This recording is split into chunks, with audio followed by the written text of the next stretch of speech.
Hello, everybody, and welcome to Bevvies with the Boys. We are now on episode 10, which I cannot believe somehow we've made it to double digits. My name is Munch. I'm joined by Dagda. We are the boys. And for Bevvies today, we are joined by Fnatic's brand new coaching staff. It's YamatoCannon and Tolki. Guys, thank you so much for joining us for this earlier episode, because this is a global episode as well. Obviously, Yamato, you're over in Berlin, I believe. We've got Tolki tuning in from Japan as well. Guys, welcome to the episode. Thank you for joining us. Do you want to give us a quick hello, quick intro for yourselves, and let us know what you're drinking tonight? Yamato, we'll start with you. I didn't plan to drink because I'm detoxing. Well, not detoxing. Sounds like I'm a raging alcoholic, but I'm in a phase where I'm not drinking due to the season starting, and I know that Christmas is going to be very heavy-handed, so I'm pacing myself. But my choice of drink usually is gin and tonic, and I brought a bottle just to show it off and to pretend that I'm one of the cool boys. Mate, I can appreciate Hendrick's that. with me. Oh, look at you! You come prepared.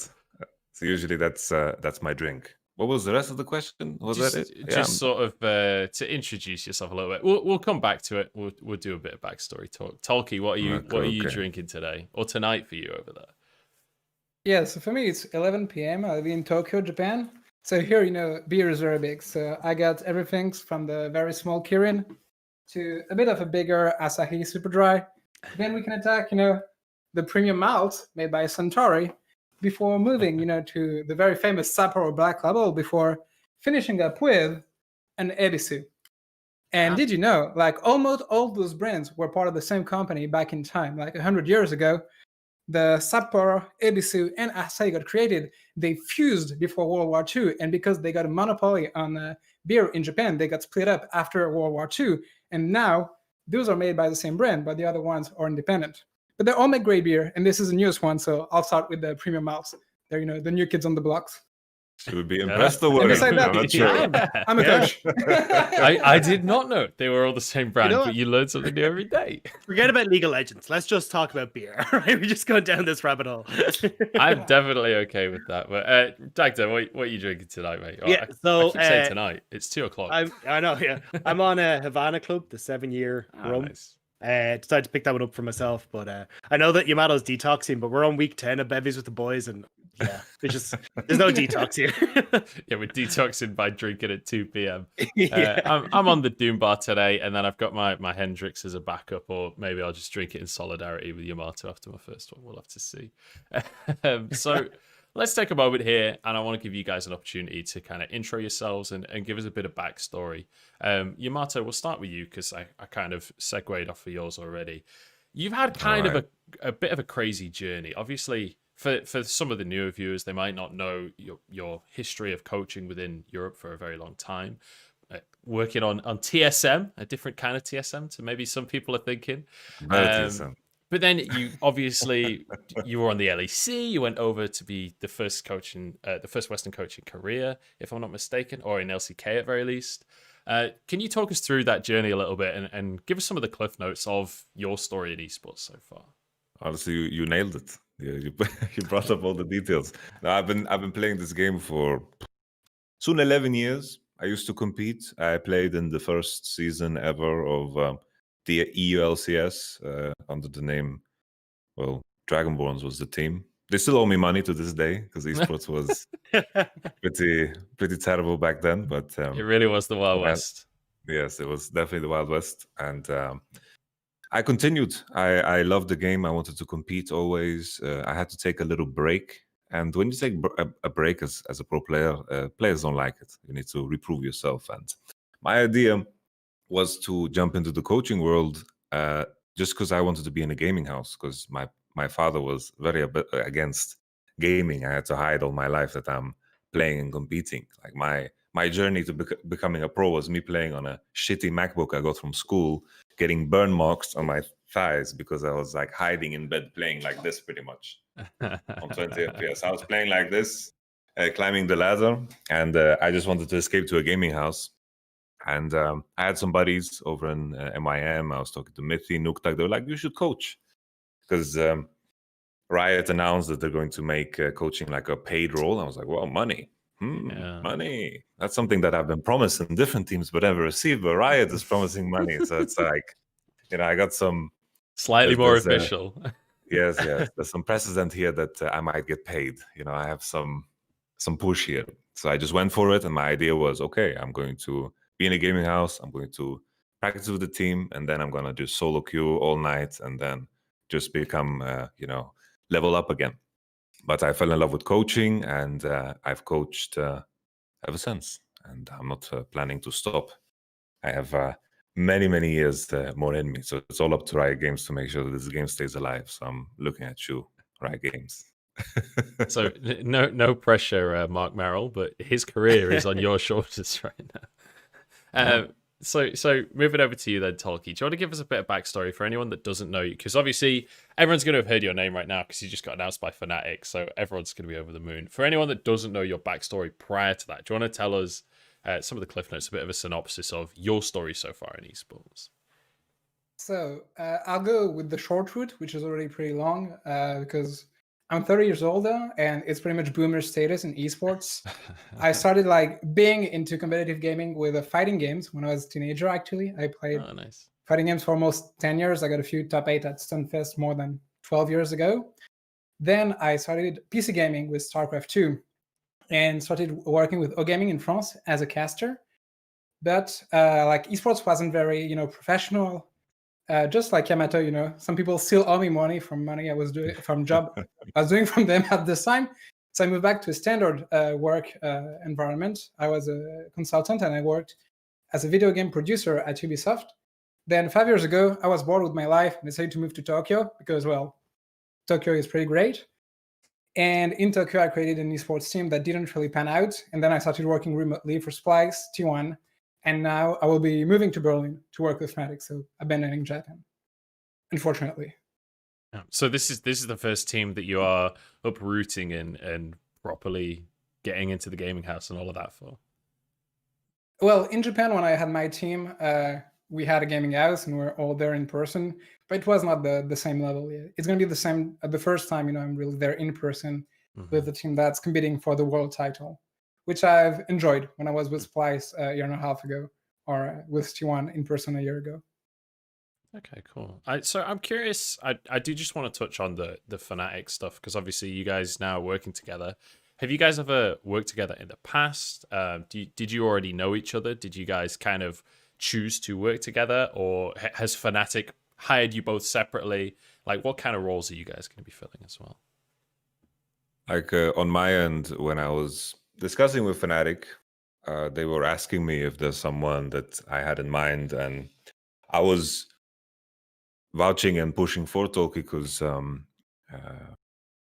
I checked his resume, and any sane person is going to see that me and him, on paper, match together perfectly. But to my content, they already told me, yeah, we already have him in consideration. No worries, we are doing our job as Fnatic. So it's from there. I guess our first interaction was, I remember Gary welcomed me to the LCK when I joined Sandbox. And that was a good first interaction, and on Twitter, so to speak.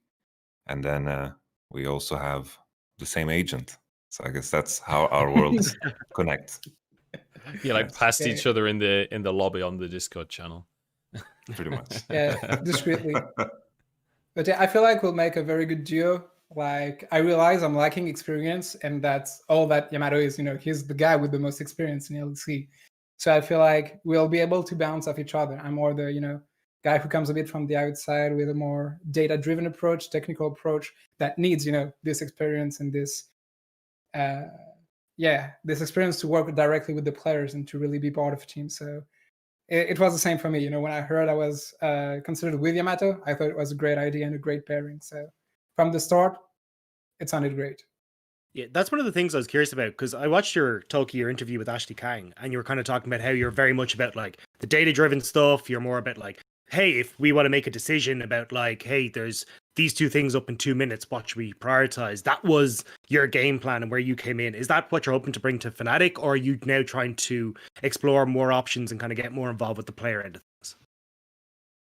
I'll get more involved with the players, but I'll still, use this data I have at my disposal to inform our decisions. That's the whole point. And that's one of the reasons why I wanted to move to coaching, is because by now all my workflow is automated. I can do research very, very fast. I have very powerful software libraries that can help me answer those questions. And I don't need to spend hours doing analytics now. I can focus on the coaching side of things while having access to this information. So that's why I'm going to Berlin. I'm trying to fuse those two things together. And then what was that like? Because you guys obviously were, I know, Tolki, you were the first foreigner that joined a Korean team. And then Yamato, you were the first head coach to join an LCK team as well. Like, what was that like kind of being the ones that kind of paved the way a little bit over in the LCK? Gary was first, so you go first. Yeah. Really? You're the icebreaker. Yeah, it was nice, but being a remote analyst is not the same as being on person. On the ground with everybody. I was there in January to meet with the team, but because of the virus, I couldn't go back once in the whole year. It was planned that I would go every month. But since I was just working remotely, I felt like I was doing my best to help the team, but it was hard, to really connect with the players and even the coaches. It was hard, to really get a personal connection. So, I feel like I was a consultant the whole year more than a real part of the team. Yamato was the real, first coach in Korea. I can echo that sentiment that doing it apart was something that I was very careful about. So when we were apart, what I did was I opened dialogue with the players, but I didn't give them too much direct feedback in terms of what they need to improve on and what they need to work on. Instead, what I was doing was just building a very, very close relationship with the coaches that were on the ground and make sure that they convey my ideas in their way, so that the time when I land on location, we can start over from scratch in a sense, because the spring split was quite rough for Sandbox, and then the beginning of summer was also rough for us. Of course, I was very involved, but there is too many layers to go through. Like if I'm going to talk through Discord, through a translator, and they're going to translate, there's just too much information lost, and at the same time, the concentration isn't there. Even though I couldn't say the words, my demeanor and my physical language and how I am talking to people still matters a great deal. And I think it's very only scary natural. in person. Just terrifying in person. I hope not. I hope not. Certainly very confident. I can speak from experience here. I met Yamato one time in Switzerland. Yes. In my experience, Yamato is the kind of guy that won't necessarily be the person that talks the most in the room, but when Yamato speaks, he has quite a loud voice anyway, and he has such a powerful presence in the conversation that when it's one of those people, it's like Gandalf in Lord of the Rings. When he speaks, everyone else shuts up, So I can definitely it makes sense to me that you're in the coach role, honestly. But I do want to ask you guys a little bit more about going as a Westerner, essentially going and trying to join a Korean organization, because there's got to be some growing pains there trying to get in. As you guys mentioned already, talking through translators and things. Do either of you speak any Korean at all, or was it all exclusively through translators? Were there any other growing pains that people might not think of in trying to coach a Korean team as a non-Korean, essentially? Well, on my end, I've noticed that when I am in situations where I am forced to learn how to communicate, I learn how to communicate faster. I noticed this surprisingly. I studied German, maybe in school for maybe 6 years, and I couldn't speak German at all. I could say 1, 2, 3, and that's it. But when I was in the situation where I was staying at my girlfriend's parents' house for the first time, so they are Russian German, so they don't speak English, they only Russian and German. And in that situation, I need to be a person that connects with my girlfriend's parents naturally. So I'm exposing myself in a situation where I'm forced to learn how to communicate somehow. And in the span of 1 month, I learned way more German than I did in 6 years of school. Sure, you could critique my ability to study. My grades were okay. I'm sure people are going to use that as a point of contention. But this was my mindset as well coming into Korea. And eventually, with time, there was, my English was very different in Korea than what it would be in a specific team. It's the same, in Vitality. In the beginning, I couldn't understand shit what Yuzuki was saying, because he had like this heavy Italian accent, and then we had Kabosha with a French accent, we had the Portuguese accent, we had the Polish accent. So it was a cocktail of language that eventually, cooked together to make a nice soup. And then you five can all understand each other. No one else can understand any of you anymore. It's like I sometimes I had these podcast episodes with Jizuke, and people writing in the chat like, "What the hell is Jizuke saying?" I'm like, "What do you mean? This is very clear to me." And after some time, there was some key Korean words that I learned, and it was far from perfect. I'm not trying to say that it was anywhere close to like true communication, because I did use my translator super much, but in Champion Select, there were key phrases and key questions that I had to ask the players.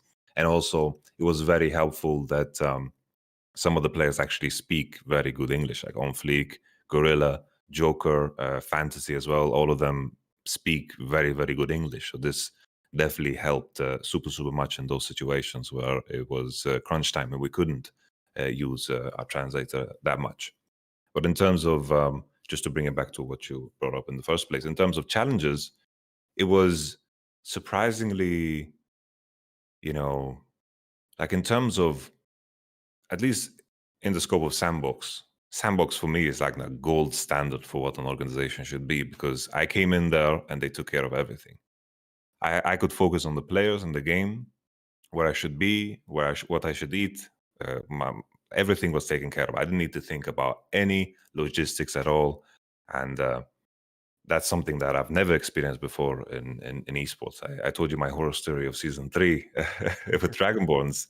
There's been improvement, but I think the level is on a whole nother level in Korea from my, of course, experience so far. I know there are horror stories about some orcs. Some people are going to like, what about this team? I know. My experience with Sandbox. That's it.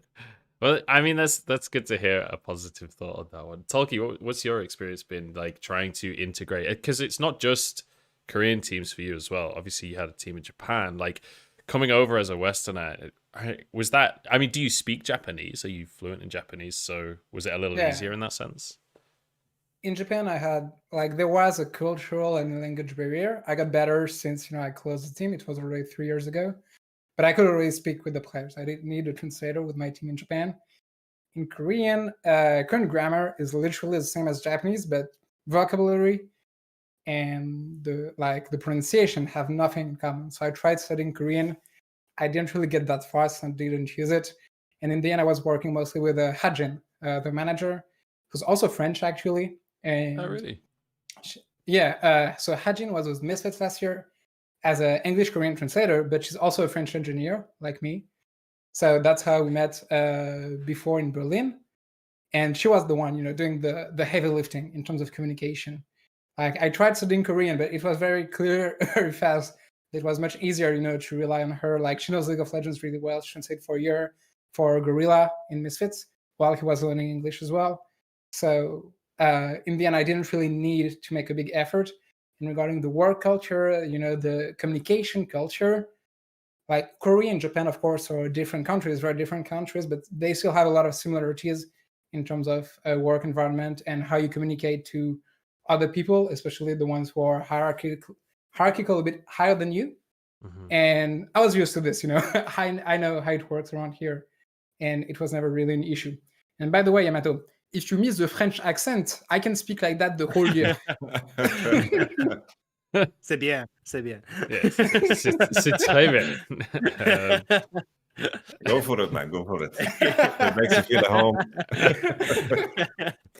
I felt like I was on holiday in Paris for a second. Yeah. I was scared as an Englishman in Paris. That's a terrifying thing.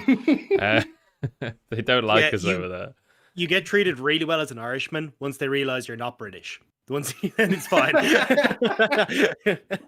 I'm not joking, by the way. I've been to Paris like 3 or 4 times, and every time someone there is an outright asshole to me on purpose. Like 100% of the time. It's honestly, it's kind of crazy. Nothing against French people at all. Just in my experience, Paris specifically, not a fan. I'm a Parisian, but I understand. They do not like me there, but maybe it's mutual. What happened to you? You need to give us a story. Well, what happened? I was looking for Yu-Gi-Oh cards one time. Okay. We Embarrassed. This I is why I may didn't be a wanna tell the nerd. story. Okay. So I was there for All Stars in 2014. I think it was 2014. All Stars was in Paris. I went with my friend. So this is just as a fan years ago. So me and my friend Dan went to Paris. We spent a bunch of money to get flights and a hotel and all of this good stuff. We go to Paris. We got an Airbnb, and this is when Airbnb was like kind of newer, so not as many people were using it.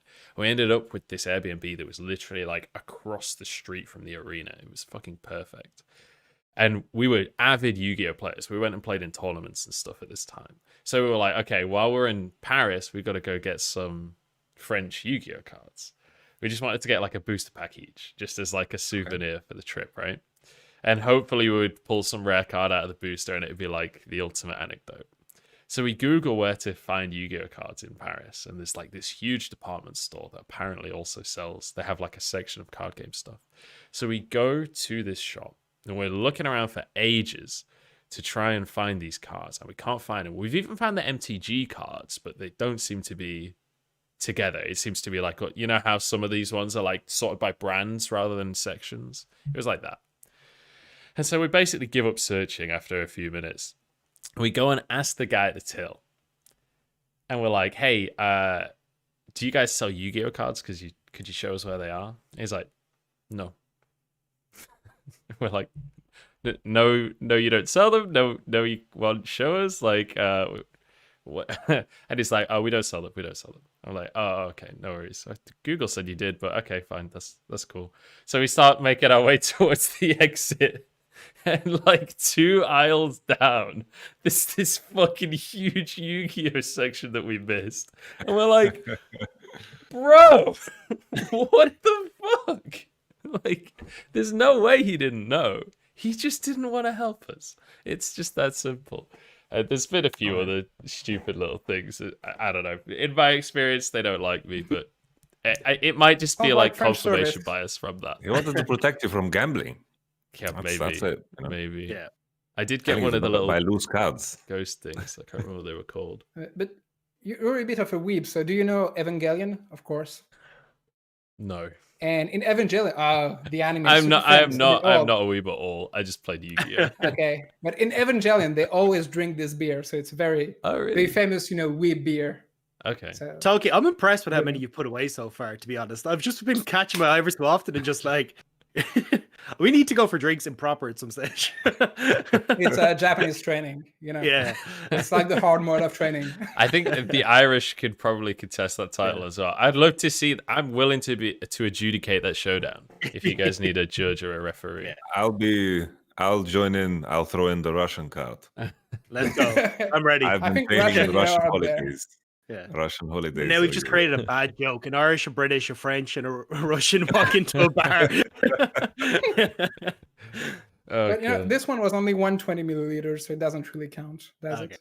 It's like those airplane beers where you ask for a beer and they give you one that's like literally basically a shot, and it's just a disaster. Anyway, let's talk a little bit about League of Legends, shall we? Since that's sort of the thing we have most in common, that and apparently beer. So preseason has happened, gentlemen. I don't know if you've noticed. I'd imagine that you have, since you are coaches within League of Legends. Do you want to give us a bit of a flavor of some of the craziest stuff you've seen in preseason so far? Because obviously, I'm not expecting you to tell me your top 5 OPs because you probably want to save that for LEC. But I know that everyone I've spoken to about preseason has a different idea of what's broken and what's ridiculous and what item is just completely bonkers and what item is just completely useless. And I feel like I'm curious if you guys have the same take or if you're kind of on different pages on what's broken right now, what's not broken right now, what needs buffs, what needs nerfs, etc., etc. Show us yours and we will show you ours. Okay, sure. So my top 3 bans right now are Kale, Kane, and Samira. Those 3 are 1v9 busted, like win any game just by locking it in kind of thing in my eyes. What are your guys' top 3 bans? I'll put Kane up there, yeah. But it's are you asking in the sphere of solo queue or in the sphere of what would be competitively viable? Like if we're predicting Kespa, what are they going to play in Kespa? I don't think we're going to see super much Kane. I think there is room to punish Kane, but Kane is definitely up there in the sphere of maybe broken. Same thing with Samira, right? I think there is a quality about Samira that she is very, very snowball prone. Like you can put her in the same sphere as maybe a Katarina, but that snowball might not occur in an environment where she's maybe laning against a misfortune and struggles against something that is super, super difficult. So is it a solo queue question or is it a competitive question? I mean, I'm personally more interested in competitive, but Yeah. Okay. If we are getting onto a topic where it's like you don't really want to say too much, like that's totally fine. We could talk about solo queue, but I obviously am most interested in what's going to be good competitively when we're looking to Casper, Demacia, and all that good stuff. Because there's going to be a couple of patches, I'd imagine, before actual LEC starts. Well, I guess on our end, we're not making conclusions now. I think everything is very preliminary and a lot of things will change. Like, for example, now maybe Imperial Mandate, Sunfire Cape, or Sunfire Aegis specifically, because of the ability-based mythic passive. Maybe these items are overtuned, and I think right now items dictate which champions are being played more so than champions being OP. And AP items were really strong for a short amount of time, and then they got gutted. So I think the high win rate champions are also in line. I believe Casper Cup is I don't know if they might be playing already. Demacia Cup. Demacia Cup starts on like the 19th or something like that. I the think 19th. So everyone's playing on Ish. 10.25, right? I couldn't tell you. I'd imagine. We've not got much info about Demacia yet, so Okay. Because that's like from at least our position, it's like these teams are going to do a lot of legwork, a lot of legwork on that patch, and then another patch is going to come. So there is a lot of information that is going to be readily available. And even though let's say we are tournament ready and we figure everything out now, what good does it do us if we don't actually compete on the patch? I mean, we might compete on like 10.27 or maybe even 28 if it extends so far. I'm not completely certain. Just for context as well, someone's asking in chat. Casper Cup is a Korean tournament, and Demacia Cup is a Chinese tournament. These are both tournaments with some pro teams, some like semi-pro. Well, I guess they're all pro teams, but like some LCK teams, some academy teams, essentially, all competing together. Same for Demacia with China. It's only LCK teams. I think it's only LCK because now it's franchised. So there's no more like CK teams. It's just 10 all 10 teams. LCK teams this year. It's going to change a lot. Damn, that's actually... It's 2 groups of 5. That's single really round robin, I think. Yeah. Okay, so... to bounce on what Yamato said, by the way, I mean, I agree 100% with him. For me, it's more like what's broken right now doesn't really matter to us as a team because there will be 2 to 3 patches before pro play. And like Riot is experimenting right now. They're very clearly pushing the limits of what can work, and they're very clearly broken champions and items. But who cares? Like, it's preseason MMR. It's not going to be even people who grind rank. It's not going to be a rank at the end of the year. Like, those patches right now are made to be experimental, and they're not made to be heavily analyzed because, of course, they're broken as hell. That's what they're designed for. So I'm waiting for a little bit of stability before really pouring hours into understanding where we stand. Yes. Okay, so with that said, let's talk about some solo queue power picks then a little bit. Oh, sorry, Dagda, go on. I want to just real quick, because obviously there's a lot of different power spikes on different lanes and champions and all that kind of stuff at the moment. And you guys are coming into a fresh team and you're trying to figure out like, hey, what's the identity and the style that we want to play? Like, how do you try and figure out that at the moment when there is just so much fluctuation in like what's strong, what people should be playing? Like maybe you've got someone who's playing a bunch of tanks in the top lane, but really their strength lies in a carry role. Like, how do you try and identify that and try and work with that within the new team? I think first and foremost, I think we just need some data. I think the dynamic, even though now, of course, we've maintained the core in Selfmade, Hylissang, and Whippo, with the addition of 2 new players and also, of course, 2 new coaches, the dynamic will change, and in every dynamic, people find themselves sometimes in different roles, and we just have to see how everything pans out as we get into it. We are currently actively discussing like what everyone's playing in the game. I'm monitoring solo queue accounts and making sure that everyone's in tip-top shape, mechanically coming into the season. But all in all, this is something that I think if you are diligent about it, it's a problem that will solve itself with time. It's hard to say from the get-go, especially because we don't know how the patch is going to look like. It's like the moment me and Gary are going to have the patch notes for the patch that we're going to play on, then we're going to rip up the whole carpet. We're going to see everything that is underneath all of these words and silly phrases that they had before the change. I hate those, honestly, but that's just a personal beef, so I shouldn't even bring it up. Yeah. Fair enough. And even then, like champion strength in League of Legends, even though it matters, it's still not that big of a discrepancy. What matters is having sound compositions, knowing how you want your team to play, much more than specific champions in the end. Like, even the most broken champions in League of Legends history had only a 60% win rate, and then you have to put them in the right composition, give them the right tools to succeed, put them against the right champions. So, like, we have time to figure it out. Mm-hmm. It's not going to be, a short something. It's not about coming into week one with, the perfect picks and bans for this new preseason. What we want really is to be, at the end of the year, the team with the best drafts, make sure we understand the game the best. It's going to take time. It's going to be about making sure our players and our team can play the compositions we intend to draft. And it's not something that's going to happen, in the first 2 weeks. It's a long work to get, where your team can be. It's also just to add, we are preparing for when the preparation starts. Preparing to prepare.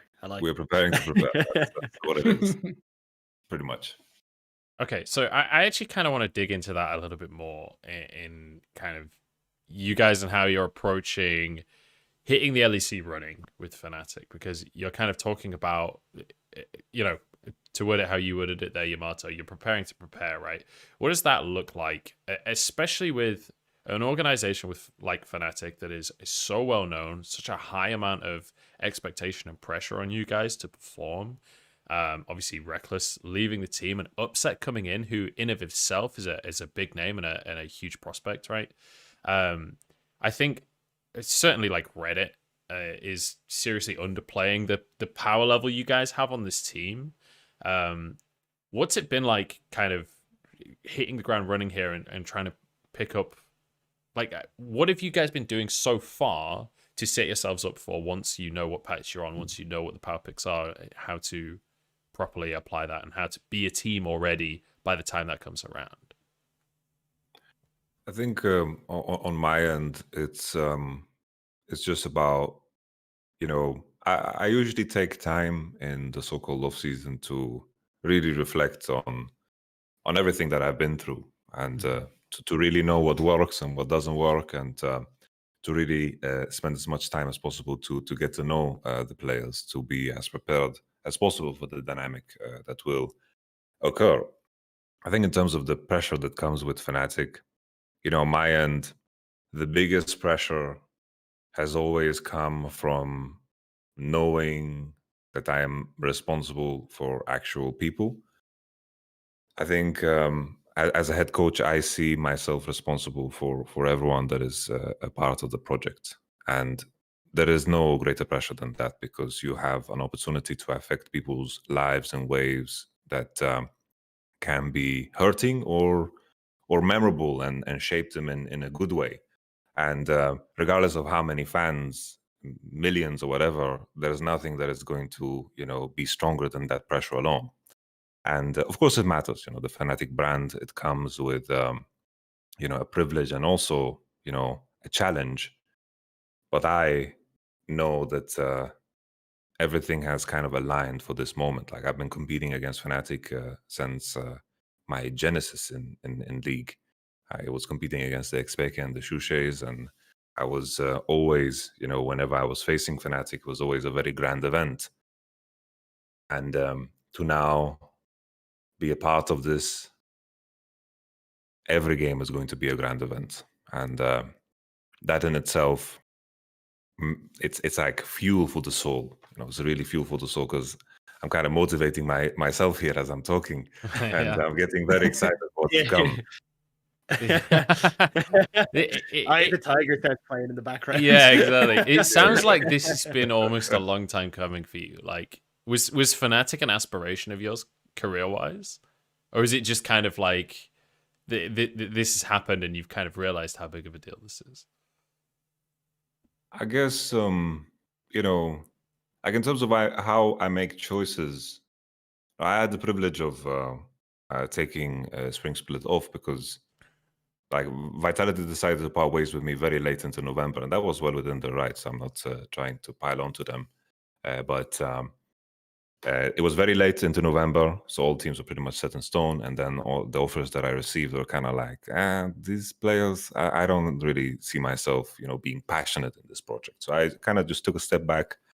And what I always look for in the teams that I sign for, or now I've signed for Fnatic, is just the challenge and the opportunity to grow and to become a better version of myself. I think for me, the vision of living and being alive is self-improvement and getting better and trying to perfect everything that you're doing, even though perfection can't be reached.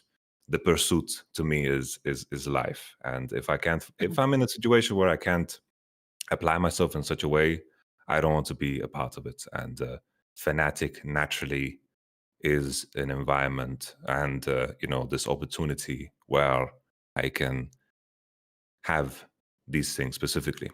So it was a natural progression. Nice. That sounds like it fits you That's down a to very T. Sorry, go on, Tolki. That's a very Nietzschean way of life. It's about becoming the Übermensch, always becoming better, enriching the pinnacle of humanity. So sounds like a good goal. Always improving day by day, step by step. Kaizen, isn't it? Is that what it's called? Kaizen? Yeah. It's Kaizen. It's a word for improvement. It was on the walls of my team in Japan, like the kanji for Kaizen. We did write it on the wall. So yeah, it's a mindset I can really get on board with. Is it? Would you say this is? Would you say this is a similar thing for you, Tolki, where this was kind of like a long time coming, or because obviously you've been on T1 as well. T1 is certainly no slouch of a team. Like, where do you sit on this? Like, I went from Splice, a team for which nobody cared about, even though we're actually good, to T1, which was the opposite. Like, everybody cared about the team, whatever happened. Like, everybody was crazy about it.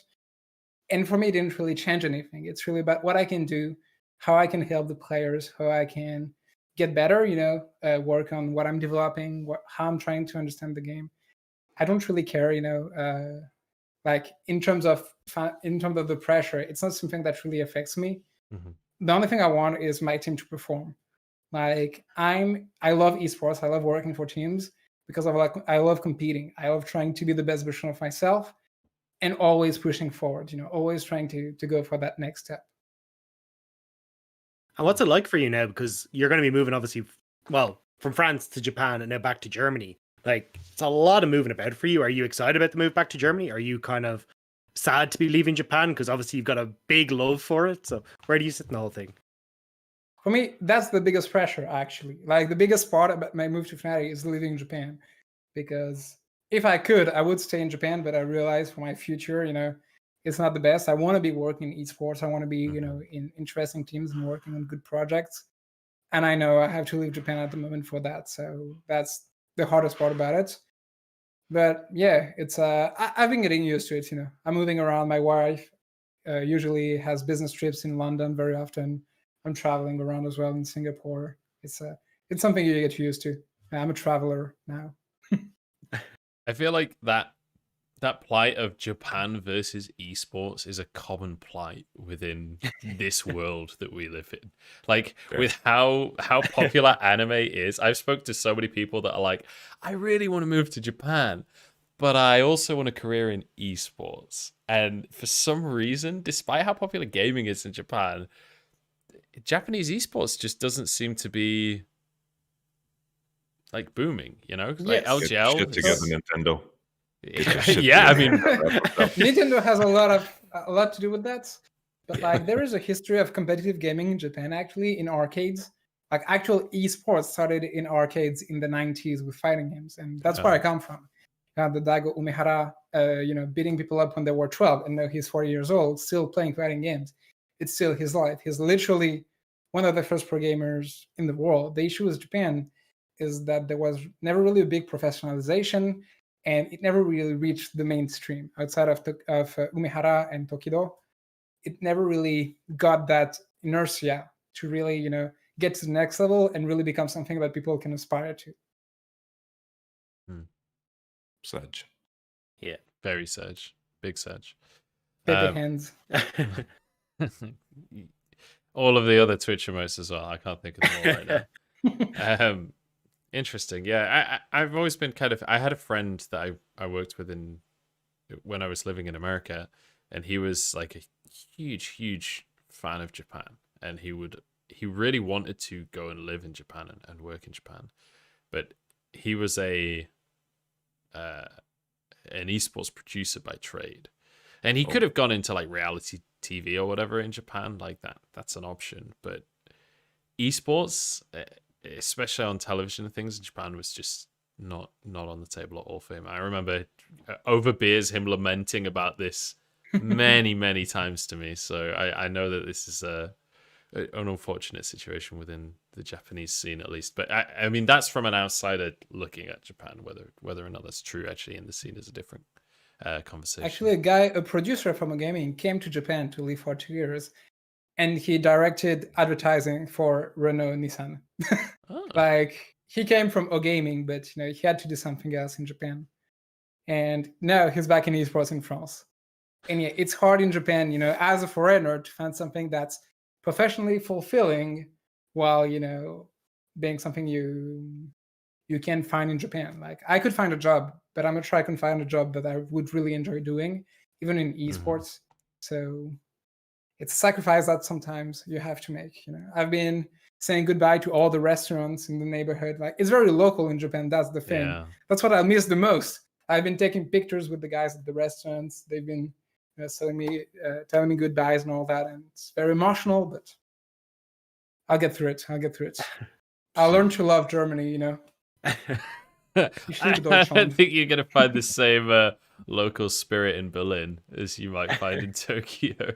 I feel like Berlin's a little more industrial is the word that I'm gonna use. A bit smelly in my experience. All right, well let's return to our conversation of power picks on the current patch, right? Because you guys have said you're not that worried about what's really good right now in competitive because you don't have to compete right now. And there's going to be a couple of patches.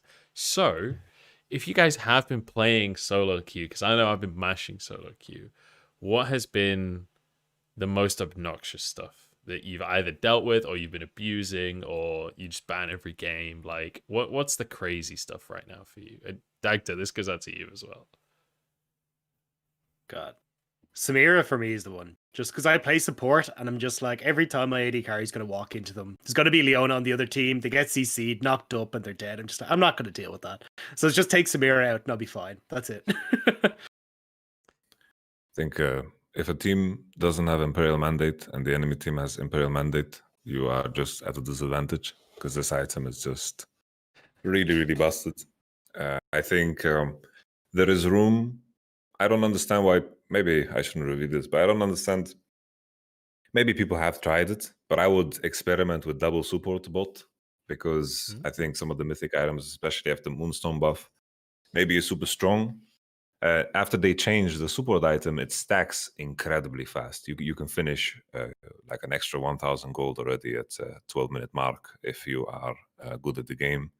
So I wouldn't be surprised if we see some Seraphine Sona bot lanes just to abuse and Double be nasty, Sona. and then the champions that synergize with these shields and these heals so well are the tanks, and then you have a full combination, and then you have You're AD carry in the jungle. You play the Graves, you play the Kindred, you play the Kane, and then you just tank it up and you roast everybody with your Sunfire cape. And that's It's how okay. you win. We have Nuggery in the Shine LPL. We won't be doing tanks. It's okay. Have you seen the Ornn gameplay? Oh, both of them. are very The good. Shy Yeah, builds sure. Doran's Blade and then Yeah. dies. Lulu. It's great. Oh god, I have to say Yumi is one that I've seen with Imperial Mandate that seems to be getting pretty strong again. Because she can build Imperial Mandate and it's basically the same as when she was building Ludens before, and her Q still does like a quarter or a third of a squishy's HP just on one hit. Like, I don't know if you guys have seen Yumi recently, but she is starting to build in popularity across the games I've played, and I don't know, with how incredibly strong healing is right now, she feels kind of busted to me. I don't know. That's Also with the tanks. yeah. That's the thing. Yumi with tanks. You have a Skarner and a Yumi. Skarner just kills everything. Skarner, Nunu jungle, disgusting champions. And then they have high base health, Yumi missing health, healing. It's I can understand that. I can see that. Yeah. I guess I think Nunu's been playing mode for 2 years, and now finally people are seeing the light. All Lord and Savior, Nunu and Willem. But yeah, tanks are strong. They've always been. Yeah. It's a secret. Mhm. I saw one guy who was playing his ear and he built Imperial Mandate into Rylays, and he was terrible right up until he finished the Rylays, and then he was just 1v9ing. It was ridiculous. Because the soldiers proc the Rylays, which then gets the Imperial Mandate. So you're just constantly procking it on every single auto. It was disgusting. God, that Yeah, sounds yeah. obnoxious. It's like most mid laners, you can buy that and you won't go wrong. Yeah. It's very OP. Imperial Mandate. I need more Reddit threads about this. The AD carries are always very vocal. AD carries are the whiniest bunch of players. Yeah, aren't they, Munch? Yeah. They really are, Munch, aren't they? I can relate to that. I know this because I've started playing top lane because this role is completely fucking useless right now. You just play Lethality Jhin and pretend you're a mid laner, basically. That's what the role has come down to. Yeah. Honestly, Vayne is also incredibly strong. Vayne will obviously become incredibly high priority if tanks do continue to be OP. I want to ask you guys a question that's very close to my heart. Does Kog Maw have a place in this meta? If we go into the universe where it's all tanks and it's all support bots, can we have Kog Maw Lulu hyper carry comps? Because I love myself a bit of Kog Maw. Is it possible? Because iBoy played it one time this year. He ran it down, and nobody played it since, and it broke my heart. To give a bit of context there, Munch had been hyping on Kog Maw the entire summer split. I was like, this is the play. We're going to see it. It's going to be great. And then iBoy comes in and runs it down the entire game. He's like, no, that wasn't the game. That wasn't the game. It's a different one. It's a different one. It'll happen again, guys. I promise. It didn't happen again. I remember this game. Kog Maw, go on. Sorry. forgive me. It's hard on Discord.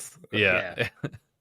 Kog Maw just I think the problem with Kog Maw is that he's a victim of needing items that when they are good on Kog, they are too broken on the champs. So for example, Blade was very strong and Ginzu was a decent item. And then they got nerfed because Vayne is like abusing it. Right? And other champions are abusing it. And then it has to get nerfed. And then in hand Kog Maw gets nerfed and Kog Maw is just sitting there. Like, what did I do to deserve this nerf? And it's the same now. Like if you played AP Kog, maybe it was this is completely like AP Kog, Archangel Staff is a piece of shit of an item. It got buffed now, so I don't know how the numbers have changed. Well, not now, like in the most recent patch. So that's like something that hurts him. And I think it's always he's just a victim of his surroundings. It's just the nerfs are landing left and right, and then if you look at the AD carries that are being played right now, Kog Maw laning against like Misfortune, Jhin, Samira. That's tough. That's very tough. I feel like he's a victim of mobility creep as well.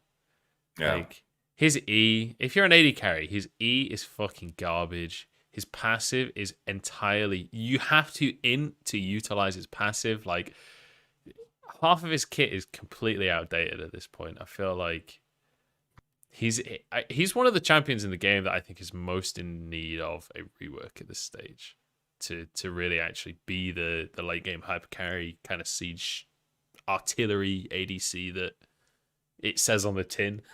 Like, it says that you can do all of these things on the tin. You're advertised this like late game super long range artillery AD carry that's gonna melt tanks and annihilate carries and like nobody can get blah blah. And then you play it in game and you just fucking die 1,000 times because everyone can have 14 dashes and everyone does half of your health per auto, and like, who cares if you do percentage damage if you're already fucking dead, you know? Told you guys, AD carry players, they are the whiniest. Hey, I'm just saying how it is. Sorry, guys. Sorry. I think Okay. range itself and damage is not enough to make a late game carry. And even if they rework Kog Maw, I don't think they're going to give him a dash. That would be, out of place. And as long as you don't have a way to reposition, you're not in a hyper carry because you're a mid game carry. If your strengths come from damage, it comes from dealing damage with fewer items than other champions, which means you're going to be best in the middle of the game. Like, to be good late game, you only need range and mobility. That's why Ezreal is so good late. You don't care how much damage he deals. You can never catch him. He's always going to dish out damage. And Kog Maw, his whole concept is kind of doomed from the start. Like, he's a low mobility, high damage champion. It doesn't really work without a lot of support and really a coherent kit like Jhin. Well, No. I could dig further into this, but I feel like I am one of the few people on the planet that's interested in Kog Maw. I think what they need to just have him be able to slide across his E. If you can just like use that as a slide, it'd be perfect, Yeah. It's actually just very liquid. It's not slime anymore. Yeah. It just like scoots along. Wait, Gary, are you standing up? Yes, I prefer Oh, standing yeah. up, for long calls. I'm very jealous of you. I wish I had one of those desks. Because you I mean, get the feel It full took free me to price. like stand 10 up. minutes to set up. Yeah. I'm sure you have a It great It might be an memory. awkward angle. All right, so let's bring the conversation back to the LEC because I feel like that's what a lot of people will be tuning in to listen to. So, coming into this year, tell me a little bit about Fnatic and what people should set their expectations to, because as we mentioned earlier on in the show, the expectations will be relatively high. Like, when you look at a lot of these players in terms of I guess expected power level in the public eye, like, you've got some serious heavy hitters on the team. What should the community expectation be for this squad, like, coming into the year? How do you feel, Gary? You want to go or should I go? I can go on that. I don't really care what the community expectation can be, but we're coming to win, and not just LEC. Like, we're coming for the titles, all of them, and I think we built a roster that can challenge for all the titles, and that's all that matters to me. I mean, I cannot say we're gonna go back-to-back LEC World Champions, but that's the plan. Like, when you come into a season, if that's not your goal, like, what is? So I think we have a roster that's able to do this. We have players that have individual strength and that mesh together well enough to really challenge for the top. And that's all we're gonna gun for. Like, that's what we're here for. Yeah. We're doing Bevvies with the boys, so I'm just gonna say flat out, like, if you are not trying to win everything, you can just, go eat shit. I think there's no other way. There's no other way to approach it, because at the end of the day, if you are in the mentality that you win it all, how you're going to work day to day is going to change. Results are only a byproduct of what we're going to do day to day. So it's like, when we're saying we want to win it all, we're going to work as if we want to win it all. We're going to strive to win it all. The byproduct is the byproduct. Things can happen. I've been in seasons where I've had players that have fucking heart problems in the middle of the season. I couldn't fucking predict that. Things happen. But in the end, we focus on the process, and the process is going to be built in a way with the aspiration to win fucking everything. I think anyone that acts in any different capacity is like, yeah, we're looking to go playoffs in spring and then build and then maybe go to Worlds. Like, I don't think this really works. I don't think it really flies. Like, I think, sure, you can look at the year as a 1-year process, and I'm not against this, but I think you should always aspire to be the best possible. If you are limiting yourself, and setting the bar too low, you're not going to work in a way that is going to put you and elevate you to those levels. And now with these players, with this group of players and with Fnatic, like this is, everyone aligns on this 100%. And what is the Yamato Toki process? Like, you guys have just come into this new team. Like, what are the things that you do to get that groundwork in place straight off the bat? Go, Gary. So for me, it's a lot of organization, structure, efficiency. I feel like in a lot of esports teams, player wastes a lot of time. Players, twiddle the thumbs around, not truly doing anything productive, or scrims take too long, feedback takes too long. They play solo queue, a lot of queue time, and maybe not all games are productive. Like, I want to cut back on that. Like, my goal coming in is really for players to train efficiently, to gain time, and then have more time to take care of themselves, not burn out, and be at the top at the end of the year. Like, for me, it's really a question of structuring training, being more efficient for everything we can do in terms of communication, in terms of feedback, in terms of training itself, and having this help the players move forward. That's what I want to put in place at Fnatic, really. Yes, and on my end, to bounce over this point, for me, it's always been finding the efficiency in people, and I think building the right culture in place, making sure that everyone's aligned on the same ideas, and attacking any personal problems that might occur, which honestly I say might, but they're going to occur. Like always, when you're hanging out with people, you reach a point in time where you spend enough time with a person, you're like, holy shit, this fucking annoys me. Fucking does this all the time. You need to be very, very aggressive in how you deal with these things, and you need to make sure that you build bridges between people. The difference between, like, for example, now both me and Tolki, we came from Korea. You have 5 players with similar backgrounds, not exactly the same backgrounds, but you have players that they understand the culture. They're all aligned on the same culture, so that can follow into the team environment, and a lot of things can already be said and done. While in Europe, I mentioned the Vitality, we had one from every corner of Europe. Here as well, we have players coming from different backgrounds, different cultures. So you need to make sure that you are always building bridges. And I think the foundation for any team should be that you need to trust that the other person that you are facing or having an argument with is acting in what they believe is in the best intention of the team. That is going to manifest itself very differently from person to person. But it's just important to have that as a backbone, because you need to have that in place in order to build bridges between people. That annoyance might turn into something that you understand and then help to improve. And then all of a sudden, every problem of the team is no longer an individual problem, it's a team problem.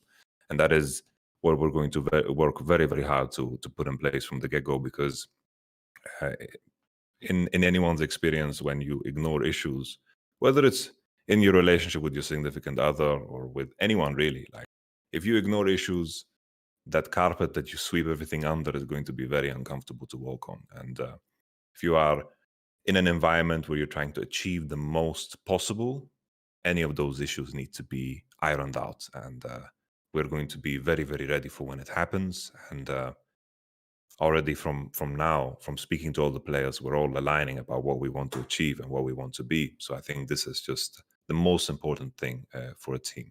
So Gary is all about efficiency. Me too, all about efficiency, because I think esports is still at its infancy. There's a lot of things that can be min-maxed, and the system of just scrimming and reviewing and then the day is over, I think there's a lot of things that can be trimmed off and things that can be done much, much better. So me and Gary, we've had maybe, I don't know, 5, 6, 7 calls in total, and every time we talk more than 1 hour, 2 hours, it just feels like we are aligning on everything. So I'm super, super excited. And Nice. how do you try and build that trust between the players? Because obviously, as you said, you're coming in from different cultures, and you're going to have some people who are just like, whatever the background is, they're just like, hey, look, you're fucking shit. Get your shit together. We're going to do this. Whereas you're going to have other people that are much more reserved. Like, how do you try and balance all these differences and opinions? Like, how do you build the trust so someone can be comfortable and go, hey, look, Yamato, hey, Tolki, this isn't working for me. I've got an issue here. Can we try and come together and sort this out? Like, how do you get that system in place? Well, as I mentioned, the key thing is building bridges. The reason I use the analogy of building bridges is because I don't know if structurally or like from an engineering side of it works that way, but I see as bridges you can build them from both ways. Sometimes some problems will be solved 90% from one person and 10% from the other. Sometimes 50-50, sometimes the other way around. It's just about having a problem-solving mindset and putting that in place from the get-go. Our dynamic is going to be very unique. It's going to be very different from my team. So even though I've had experience with working with said players, I'm well aware of the fact that each individual that we have on this team is unique, and their needs and their perception is going to be very different from any players I've worked with in the past.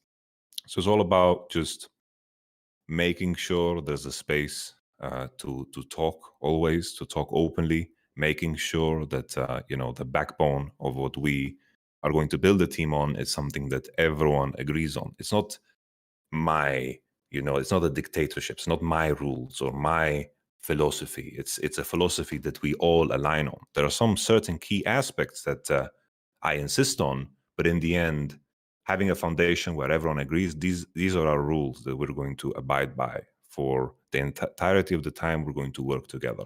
And that is going to be our foundation. And everything that comes along the way, we're going to be aggressive about it and making sure that every perspective is listened to. We can begin to build on top of that. How that tower is going to look like is going to be very different from team to team, because as I mentioned, every person is very unique in their own way, and our dynamic is going to be unique in its own way too. So it's all about just being ready for when those things come. Interesting. The only way to get people to do what you want is to get them to want to do it. Like, you have to get the players on board and make sure, they are the ones who want to make it happen. And you cannot force things on them. The only way that they're going to do something is by making them see that that's what they need to do to achieve their own goals. So it's just a matter of communication. I think everybody in pro play wants to win. Everybody is there for the title, and you just have to help them, help them solve issues the right way and the way that the team can win more. Like, nobody wants to lose in esports. You'd hope not, anyway. You'd I've seen certainly some hope shit. not. You haven't played Munch before, have you?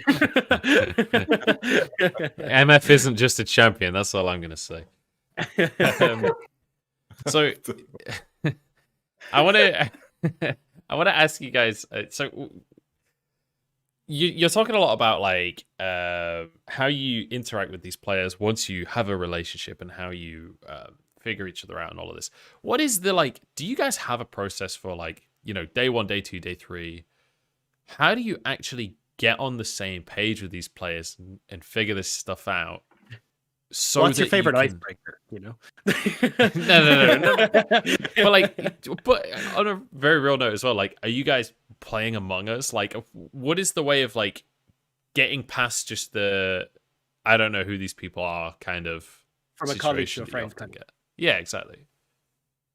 Honestly, we'll see more once we're all in person in Berlin. It's going to be in a month still, because there will be some quarantine happening. But I don't think it will be much of an issue. We both talk to all players many times. And I feel like, players see our point of view. Yamato and I are not the kind of people to come in and be like, we do things my way. I'm the boss. We go here. That doesn't work. That's not how you make a team succeed. You have to involve the players. You have to listen to them. You have to do, one-on-one meetings with them, involve them in the decision-making process. So, they actually have a say, because it matters. They are the ones who will be following what kind of training regimen you put out. So it's a lot of convincing. It's a lot of, debating, but we're not doing anything special. We're just going to be there in person. We're going to be ourselves, and have no doubts, we're going to mesh well together. We don't need to play Among Us to get to know each other. Fair enough. Yeah, we were just talking about. I don't know what the question was, but I agree. We don't need to play Among Us. Fuck that game. I don't like this game. I really try to like this game, but it's not for me. There's no goal. There's no winning. There's no stats. Like if there's a win ratio. Yeah. So it needs a There's ranked a lot mode of before fighting you're games. interested. Ranked Among Us, that's where Yamato's at. I felt really bad. The first time I ever met Ender was playing Among Us. And I literally said like 2 words to him, like, "Hey, hello, how's it going? Good to meet you." And then I set him up for a kill, got him kicked out like straight away. It was just like, all right, cool. Well, I'm peacing out. See you later. I'm pretty sure Yamato was actually in that lobby. Oh, you might have actually been, yeah. Might have been, yeah. Because we were pairing up and then I think he killed me. You cold-blooded bastard. This was the Red Bull event we did. Well, this was long after that. Among Us didn't exist at that point. That Red Bull event was a mess for me, man. I don't know how it was for you. Oh, really? How so? Bro, I had to host. I don't know why they put me up for hosting.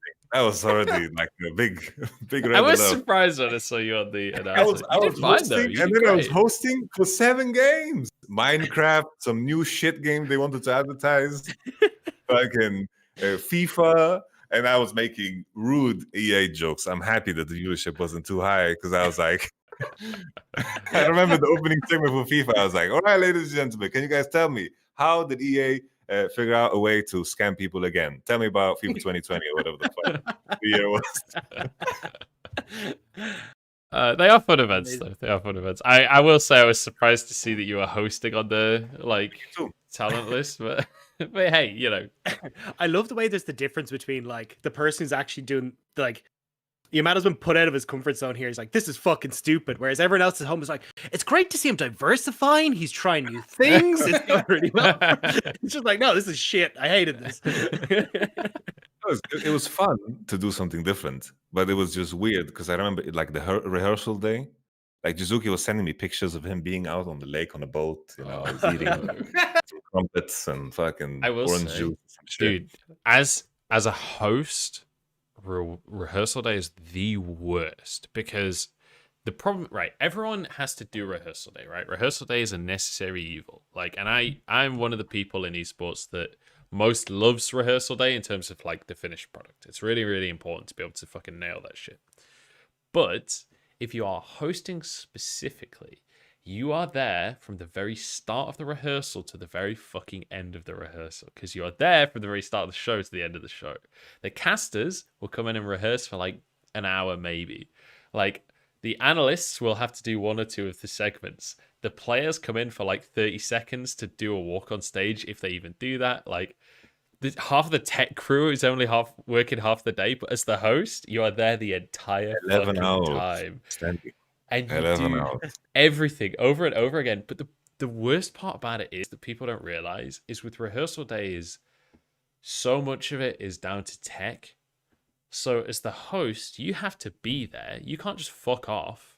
You have to just sit at the desk and fucking twiddle your thumbs while they figure out whatever the fuck is going on backstage. You're not allowed to leave. All you can do is just fucking scroll on Twitter. So on days when you see someone that like Dash or someone like that, when you see them tweet like 20 times in an hour, they're on a rehearsal day. That's what's happening right there. They just have absolutely nothing else to do. No, worst part. Let me tell you worst part. I didn't get paid for this event because Vitality was sponsored by Red Bull, so they just shipped me off. Oh no! But it was all right. In the end, it rough. was all right.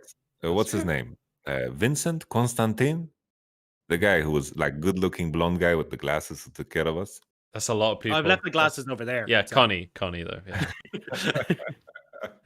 he was There's cool. a lot of people in Switzerland though. But yeah, no, he's a really nice guy. Are there a lot of people in Switzerland? I'm not even sure. I said that's a lot of people in Switzerland. I mean, like in percentages, there are not that many people in Switzerland.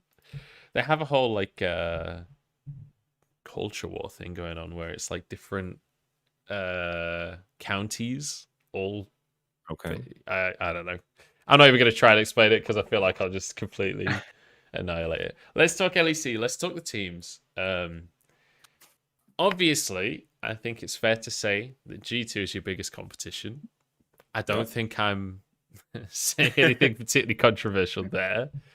So outside of G2, because I feel like that conversation is kind of, hey, yeah, they're probably going to be pretty good. And that's kind of all you can say right now. Who are the big teams that you're looking towards right now? Like when we look at teams like Mad Lions with their roster changes, even teams like Schalke. Who are the teams that you guys are looking towards as potential contenders for kind of top 4, top 5? I feel like Rogue probably is the team that can transfer the form of last year the best, because I think the signings are also interesting.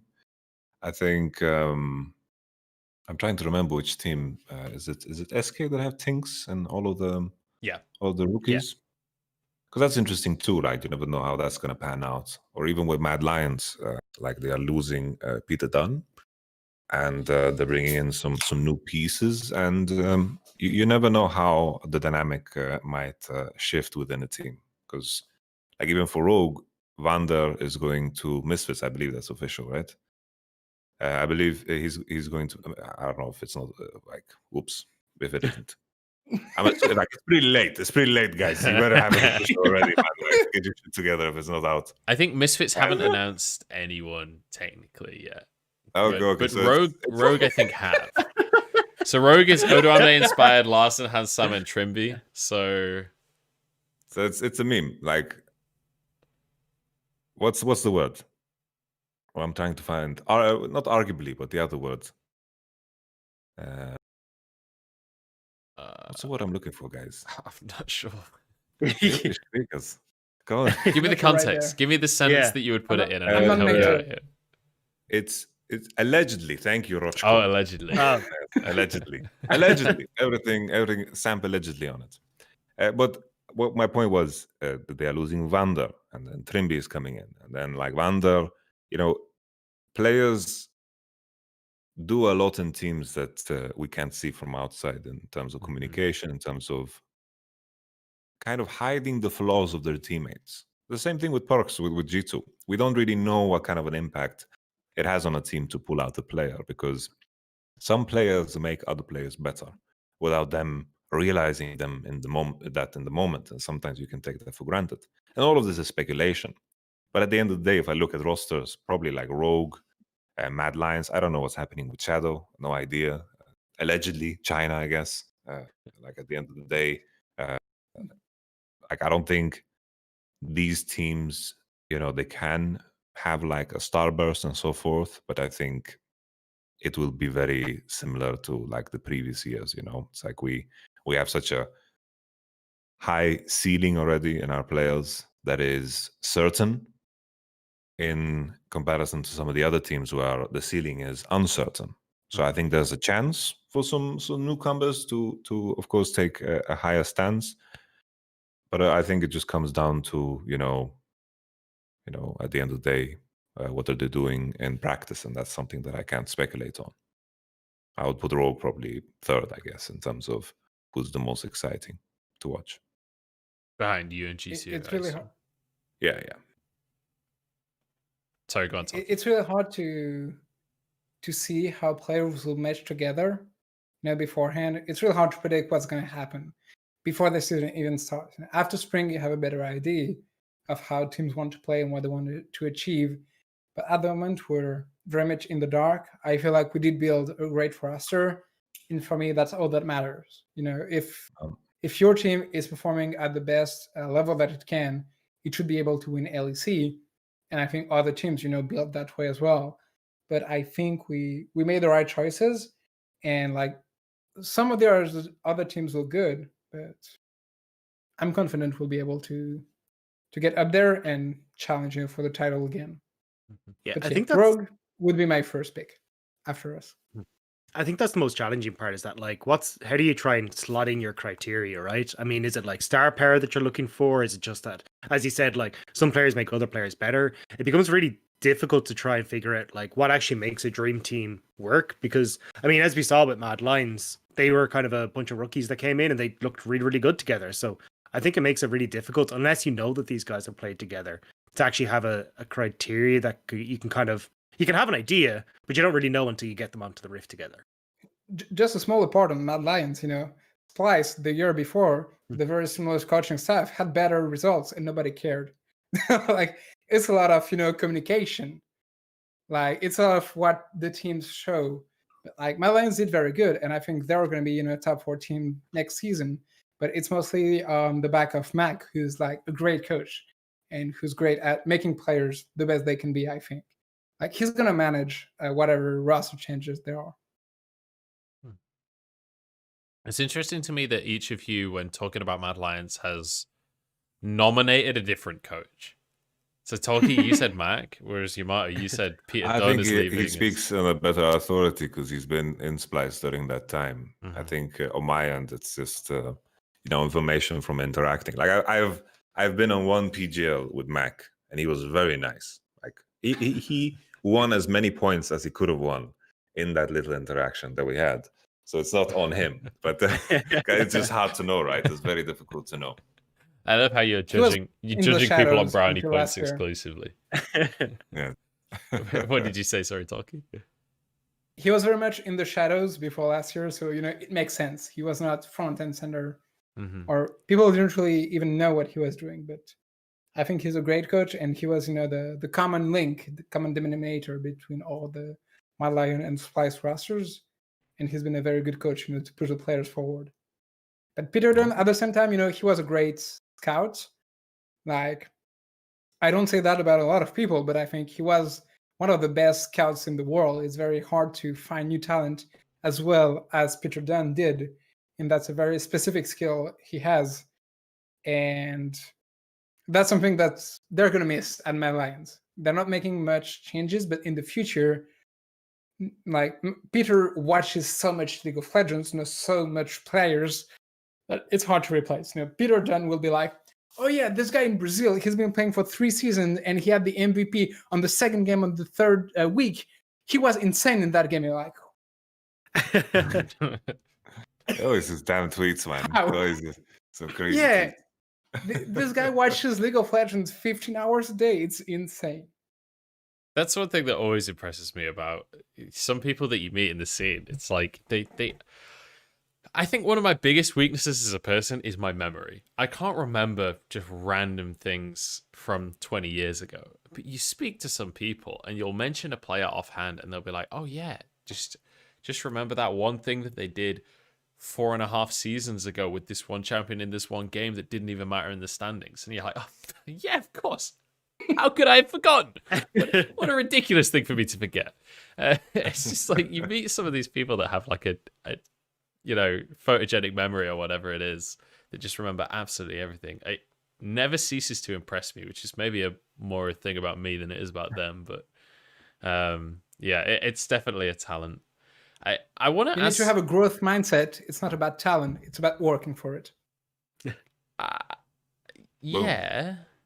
But there's an extent to which you're kind of born with a good memory or not. I do feel like there's something that's less about learning and more mnemonics and how to remember things is something you can learn and that you can have acquired without realizing through your life. It's not really talent, though. It's something that you will have gotten unconsciously, but you can make the right steps to learn how to remember a lot of things very efficiently. So are you looking for clients as a life coach? Not just yet. I have a big client, Fnatic. Oh, okay. So I wanted to ask a little bit about Astralis as well. Sorry, did you have a question, Doctor? Yeah, I just wanted to kind of just jump off of some of the points you made. And you're kind of talking about a couple of the things like Peter Dunn has ability to scout. Like, who are some of the coaches or analysts that you guys have inspired you or you guys look up to or admire within the scene? Like, are there certain people that you go, damn, like, I really wish I had that skill or was able to do as well as this guy has done? It's Dagda for me. Shucks. His ability to drink beer. On my end, it was less so like, oh, this is what I want to know, more so like these are people that I would want to work with. Gary was on that list for sure. And then the next name in line for me was Kaze, who is now in Team Solo Mid. He had some controversy on Twitter, but honestly, who gives a shit, man? I don't give a shit. This is the bottom line is... Sorry, what? Is that fake? No, that's another one. A lot of Twitter controversy. he had the thing from 2 years ago when he was doing a very nasty joke. Okay. Whatever. Yeah. Kaze his track record has been really, really insane. Like looking at, like he went from team to team, and whatever team he was on, sure, it was a big organization, but he had a very good impact. And then in Vitality, I worked with someone called Dan, and the 3 roles is just acquiring data and statistical analysis and so forth. And this is something that, in terms of, I can make a Google sheet, and I can, make a list for my purchases, some basic shit, that's as far as my programming skills go. So this is something that I don't know, and probably I won't ever learn, because there's just so many more people out there that are better at me. But in terms of, who I would love to work with in a staff, that's why I'm super excited to work with Gary, because he was always on this fucking list. I heard about his resume, and that to me naturally, in terms of what I can learn to improve in my position, that's information that I want to have, and at the same time cover things that I know are necessary in a team. Because I've been in esports for so long, and I had a coach back in season 3, but this coach was a big fucking joke. This was not a coach. He was telling me, yo, this guy played with this rune, you should probably try it. And that's it. I was like, why? I don't know. He's a good Just give it a go, mate. Just give it a go. Yeah. So that was to the extent of the coaching that I Sounds received good. as a player. It sounds fantastic. And then it turns out that the rune choice was wrong, because, I remember the specific instance. My coach was telling me you should go gold pretend runes. I was like, why? He's like, Elements or Alliance, I don't know, I remember what they were at the time. They're like, they always lane swap. So if you have gold pretend runes, money. He was doing the money sign. This is how you convince people. You make a money Were you sign. playing right? Gangplank at the time? Like I was full playing Gangplank? Lulu. I was playing Lulu top. And then they pick away Zed. I go Lulu top. It was my secret counter. He's like, go GP10 runes. I'm like, they're not going to lane swap.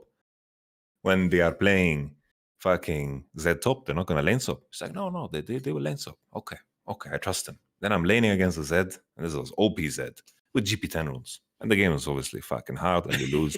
And not because of me, honestly. We're just a shit team. But this was like the interactions I was having with my coach. And then when I began to coach, I was nutritionist, I was, I was psychologist, I was strategist. I had to cover every single thing, because that was where esports was at the time.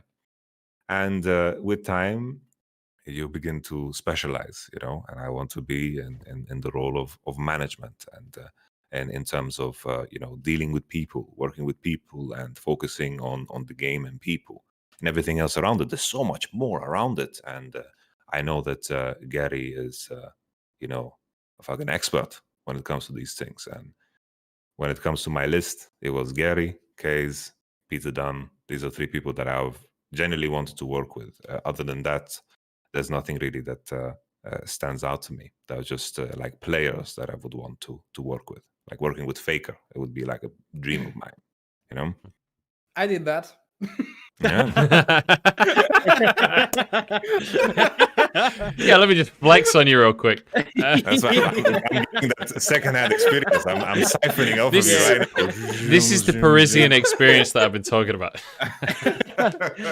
I'm joking. Is this the hand that shook Baker? Is this the one? Is this Let me bask in your aura. But I'm very much like, Yamato. There are people I'm interested in working with. I actually also was interested in Case. When I started as an analyst, he was the gold standard. He had just come off, finals with Fnatic when I started working with Splice. And he was the first person I contacted in the scene when I started working on Splice, to inquire about how he was working, which kind of tools he was using, stuff like this. But personally, I don't really look at people. I look at skills. And, I try to see which skills I can acquire. Because for me, that's the goal. I'm not idealizing anybody. Every different person has a different set of skills. And what you can ask yourself is, how did they get there? How did they learn all that? What kind of situation pushed them to learn the skills? And for me, that's what's interesting. There are players who are at the very top. And I'm always asking myself, how did they get there? How did they learn the skills that made them so good? Because what can we reproduce from that? That's what I'm interested in. I don't believe a lot in talent and latent potential. For me, it's a lot about what can we do again? What can we reproduce with other players, with myself? how can I get that and be the chameleon and learn from those other people that have succeeded, what to learn from there. Yeah, I'm with you 100% for sure. Like in terms of how I approached coaching for the first time, since coaching in the West wasn't really a thing, what I did was I just did a lot of research on traditional sports coaches that I know were really successful in their field. So it's the Phil Jackson, the Vince Lombardis, and the Jose Mourinho's, and the Ancelottis, and the Fergusons, and the list is very long because I don't have a body of work to research to see, what kind of mistakes they've done. And in the end, I think a big portion of how successful teams are, it's how the culture is built, and this is something that applies in any group environment, whether it's in tech or Silicon Valley or NFL or NBA. It's always how the group dynamic functions, and I think there's a lot of avenues to learn from. I know that Gary, he mentioned that he worked in Ubisoft, but he's also been in the military doing up the business. There's experience and there are things to learn from in almost every walk of life that you can apply in some shape or form in what you're doing in the future. And I think any type of positive experience, it doesn't necessarily have to be positive. You can make it positive, even though it might have been a rough experience, can help to prepare you for what's to come. And I think in the end, I don't know how I'm supposed to round this off. So can I ask you a what question to try and round off the topic? Yes. So for the people at home that are listening, because you guys obviously are both very successful in your own rights, and you're both talking about you just got to improve. You've got to look at each of your experiences as a learning moment, and that's what you're looking for in players as well. It's people that have improved over time and people that have excelled. When it comes to doing that, if you're someone that hasn't been doing that their entire life, what is the advice you would give to these people to begin this process to being a person that is, leveling up off of every bad experience they have? I think it's so hard sometimes, and at the same time very easy for people to set a big goal, I want to win worlds. It's very easy to say that, but it's all about every single moment in your life, every day, every minute, how you're using it. And that thought alone can be very, very overwhelming. But I think it is important to have a picture of what your ideal self would be. Mm-hmm. And from that point, what I would suggest is to just make a schedule. Don't be cruel to yourself. Make a schedule that makes sense. You don't have to be cruel. It doesn't have to be 100% efficient day. You need to be, doing things actively to push yourself forward every moment in the day. That's going to be very overwhelming and very exhausting. But instead, make minor progress. It's all about minor progress. There's been this meme from Jordan Peterson where he says, clean your room. I think there's a sense behind that because you can actively see progress in front of you. And I think taking small steps, let's say you have a schedule, you do 1% of that schedule. That's already an improvement. And then maybe the next day you do 0%, but then you look back at it and you say, okay, I'm going to try to do 2% of my ideal schedule.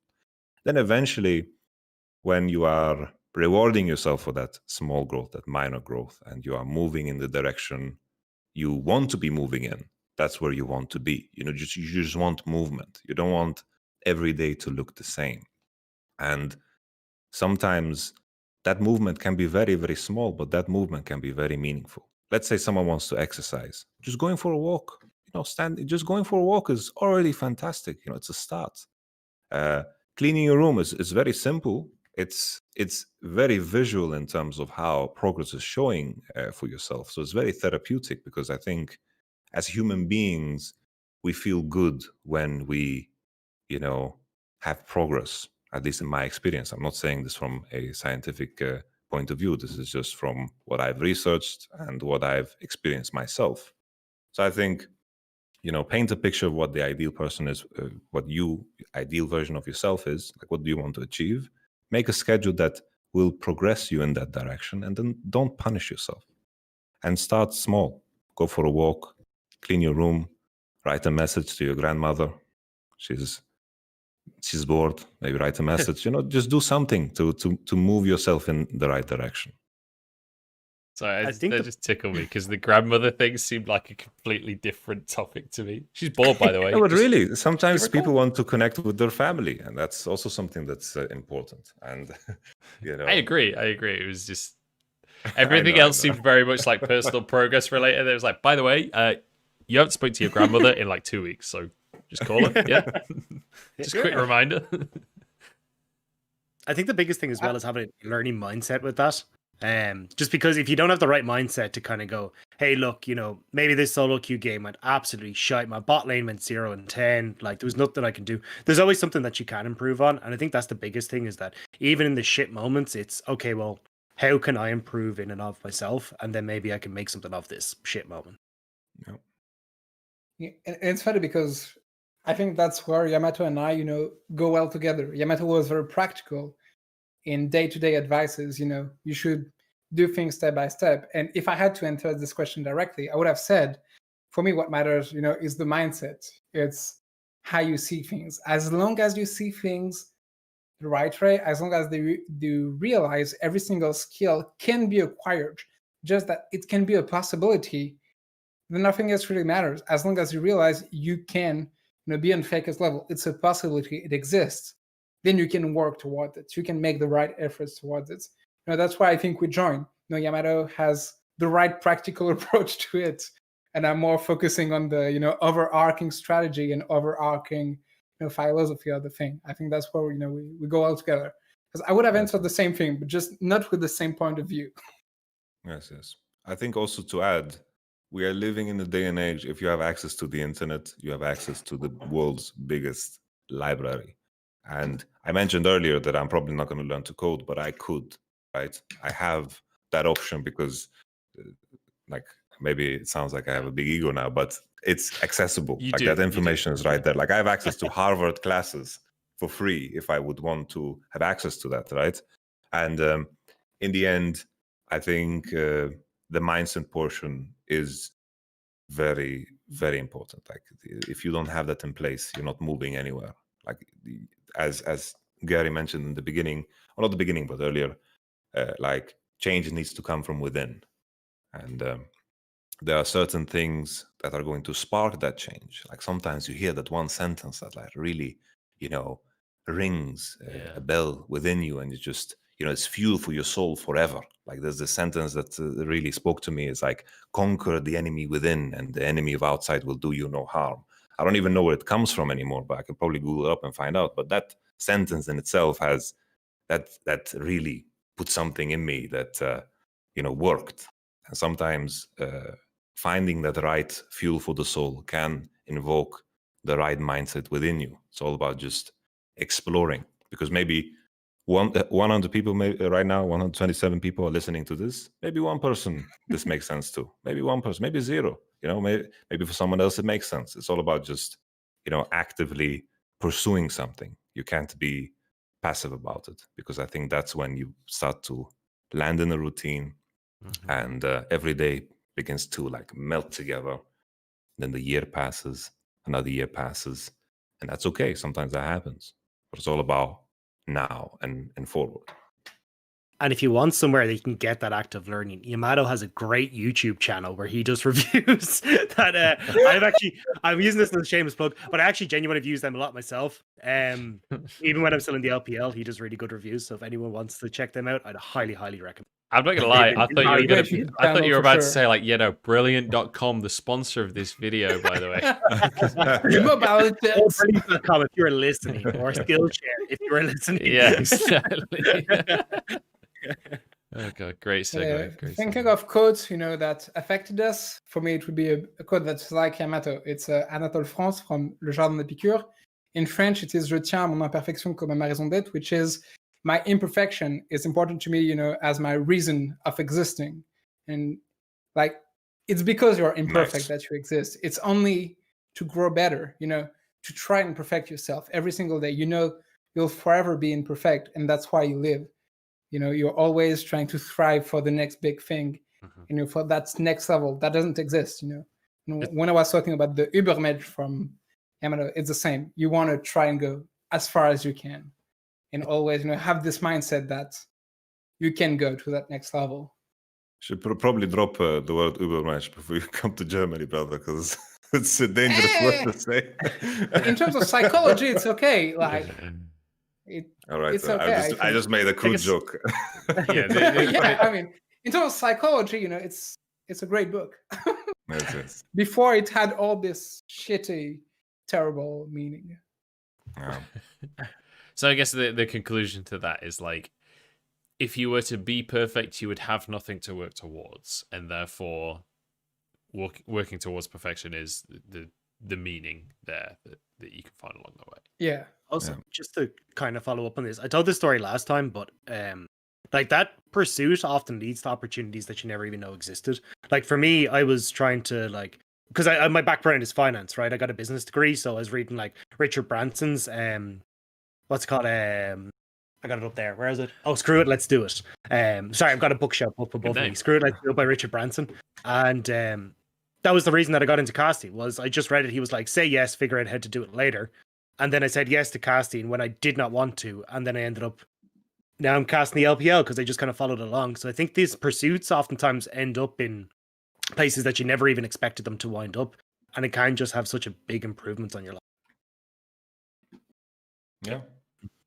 That's the same for me. I didn't know I was going to coach 6 years ago. I had no fucking clue. And then I was like, you want to coach? Just looking for that paycheck. Well, let me coach. I'm going to just practice solo queue. I was better than our top laner at the time. Like, our top laner was not that good. I was way better. But I was like, yeah, fuck, I want to coach. It's okay. And then I fell in love. And that was like the worst experience you could possibly have. Like we got auto-relegated. All in love? It was the Meet Your Mother team. Oh yeah. Where maybe you guys know the story. M-by-M. Yes. Which I'm not sure if I do know the story, but man, barely I know the story. You were hoping that we knew the story. Yeah. Fucking our manager threatened to take away a player's house, and it was just Jesus. Well, that's a short version. Yeah, dude, I'm sure it's on the internet somewhere. We have the power of Google. Yeah. So, guys, if you want to hear more, crack it in Google. Or Bing, or Ask Jeeves, whatever your search engine of choice is. Jeeves. Go on Yahoo, very popular in Japan. No. Yahoo nearly crashed, but they kept alive. They're okay. They still exist. So I wanted to ask a question from chat. Comes from Ellie. This is the same question as last week. Just a question of way back at the start. What was it that got you into esports in the first place? What was the thing that actually turned it over from, hey, I like playing video games, to, hey, maybe I can actually turn this into a career? What was the thing that bridged that gap for you? Fly, Gary. This is all you, man. Mine is Oh, the generic. God, that's gonna be a long one. Long one's fine. When I started, That's what this is about. for me, it was like when I started being competitive in video games. It was even before esports even existed as a concept. Like when I was playing with my dad, Age of Empires, I was 10 years old. I was like, if I can be better, why wouldn't I be? I enjoy doing this. Why shouldn't I be better? For me, that's what the whole mindset. And then I play Mario Kart DS. And I had a team where, in the top teams in the world, I was top 30 in time attack. That's why I got into competitive gaming. Then I discovered fighting games. I played that for 10 years. And then I discovered PC games. Then I got to StarCraft 2, League of Legends, and all that kind of shit. And I love esports. I love, the whole competition aspect. There's no bullshit. It's only about being the best and, finding the right way to win. That's what I love about sports and esports in general. It's not about anything else than improving. I also did, lots of traditional sports. In hockey, we're second in France when I was a teenager. I always loved competition, and even, for university entry, for me, I saw it as a competition. For me, it's a game. There are 500 seats. How do you get in there? What's the right strategy to get in there? For me, everything has always always been about the right type of competition. So for me, what brought me in is just this mindset. It's only about the performance and how you can find the right way to succeed. And if I wasn't in esports, I'd be doing something similar, because I did put esports on the back burner for my regular studies. I did put a big focus on finishing studies first, and I did graduate from a good university in France. And if I wasn't into esports, I'd be still in the video game industry, because something that speaks to me a lot. I think I learned a lot from video games. One of the reasons why I succeeded on the educational side of things is video games. I always had this approach, to find the right way to succeed without spending as much time at the others, just, finding, the OP champion, the OP way to learn only the information that matter and nothing else. So even if I wasn't in esports, I'd still be in the video game sphere, because, the being in, immersed in video games for all my life is one of the reasons why I think I've been able to succeed even on the educational aspect of things. Nice. That's an inspirational story. Thank you. Yamato, what about you? How did you get into esports? Now, on my end, I've always like growing up. I was pretty lonely as a kid, and I spent a lot of time with myself. I was always alone, and I had this vision in my mind that regardless of what I'm gonna do, I'm going to be I want to be the pioneer in that line of work. I want to leave a legacy. I want to be immortal. And I remember having these thoughts. Basically, I was working with my father. So basically, I went to school and then I had to work with my father and so forth. And then I gave you guys the whole story of me playing with the laptop in the bed hiding because my father was against gaming. My vision was always that I just wanted to, be immortal, and I'm not gonna let anyone define me. To work through all of the bullshit of the day to day that I had to deal with it at school at the time, and gaming and esports definitely gave me an avenue for that, because I used to play World of Warcraft Arena at a decent level. I wouldn't say great level. I wasn't one of the best, and. What expansion? What rating? This was the Burning Crusade and Wrath of the Lich King. I have a couple of Gladiator titles, but I was just a kid back then, and I don't know, 12 or some shit. Warcraft 3 I played as well. I could competed decently with my brother, and we were playing Warcraft 3, and then League of Legends came along, and the opportunity was so ripe. I saw that the game is quite new at the time. My friends were playing it, and that's usually how you get influenced to play new games. And I had this vision for what the game could be. I think a big part of why I began to believe in esports so much was because I saw, I was CS is pretty good in Sweden, and DreamHack and so forth. So it made the whole idea of esports feel a lot more real than possibly it was at the time. Because I made most of my money elo boosting, I'm not gonna lie, at the time, because the tournament organizers kind of scammed you out of it. But nevertheless, I played League, I was good at it, and I started competing. There was the Go for Lols and so forth, and it felt very, very real. And this idea of building a legacy and really, really, being a pioneer in something felt this felt like this is the route to do it. Gaming has always been a part of my life. I remember when I was 5, I was playing Diablo 1. That was my first game. Probably not the best game for a kid, but it worked out. So, it is what it is. Try it out. Try it out with your baby, maybe. No, I'm just... if you want the next YamatoCannon, just train him up on Diablo. That's the conclusion for this episode. and then just to finalize the story, esports, it felt like it could be, I could be a pioneer in this. This is going to become something big. And then I heard the rumors about how a league is going to be made, and there's going to be money involved. There's going to be a salary. And ever since that rumor came about, I knew, this is what I want my life to be.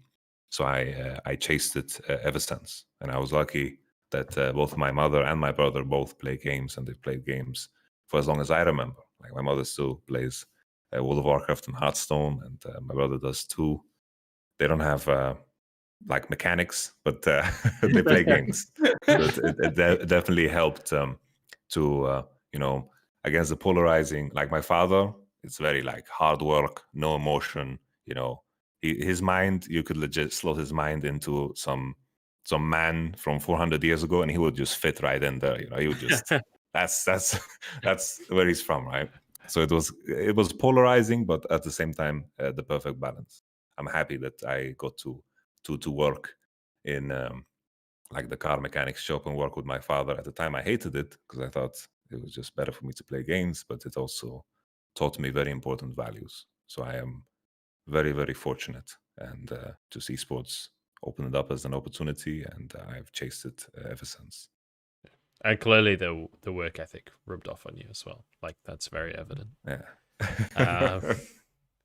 All right, well, with that, unless Dagda, you had any other topics you want to hit on?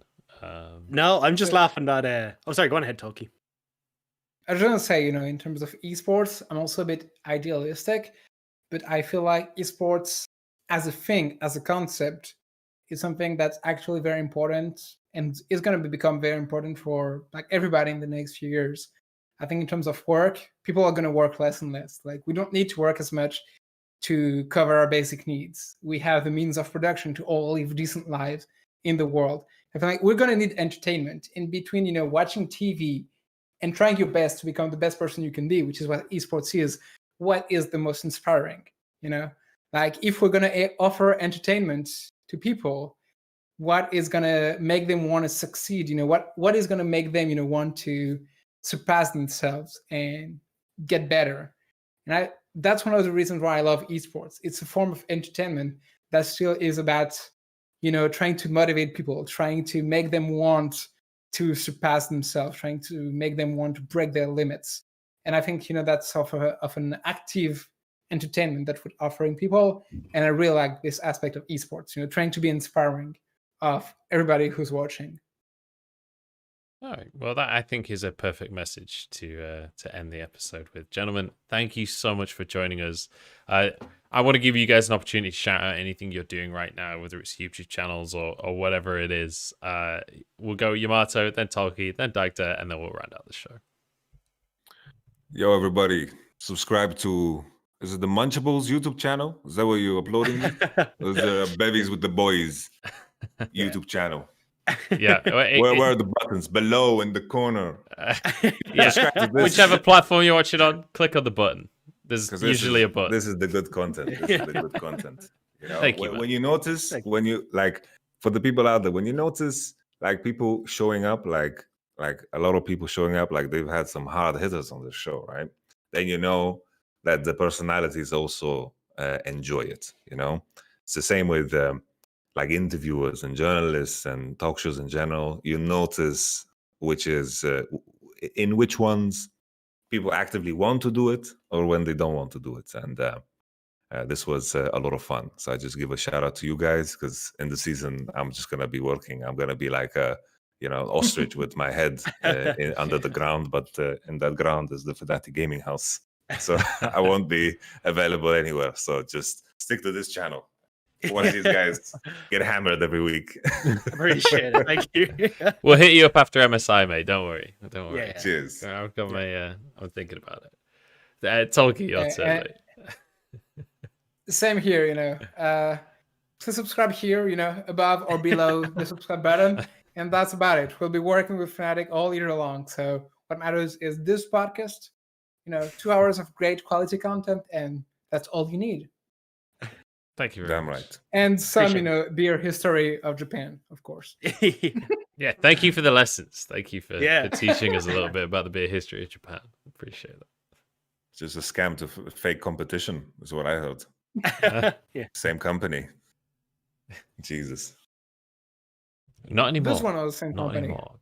Hopefully we can do a repeat And of this one used to be too. Hopefully we can do a repeat performance of this in Shanghai when Fnatic make it to Worlds next year. Yes. Yeah. Sounds good. Yeah, Then we'll you see guys you guys bring the in beers. Shanghai. You guys Yeah. are gonna buy the beers. I'll cover that. Don't worry. Yeah. Nice. You're gonna get a Bud Light sponsor then. I might have to pass. You know. I don't Do you know know- much about Chinese beers, honestly, but I'm curious. I was buying this in the co-op earlier today, and this was not refrigerated already, and there was Budweiser in the fridge, and I was like, do I sink that low for the sake of refrigeration? It's good marketing, though. The answer was Think of evident. sponsorship. Like, Budweiser, if you want to sponsor me, I'm willing to sell out. You've got the best beer ever, I promise. But that aside, we're going to close out the show. Thank you very much for joining us, guys. Dagdo, as always, thanks for joining me as well. We'll be out on YouTube and Spotify and everything else, so go check that out. Please do follow Tolki. Please do follow YamatoCannon. Guys, Cheers, thank man. you so much for joining us. And we'll close out the show. So thank you, everyone, for watching, and we'll see you next time.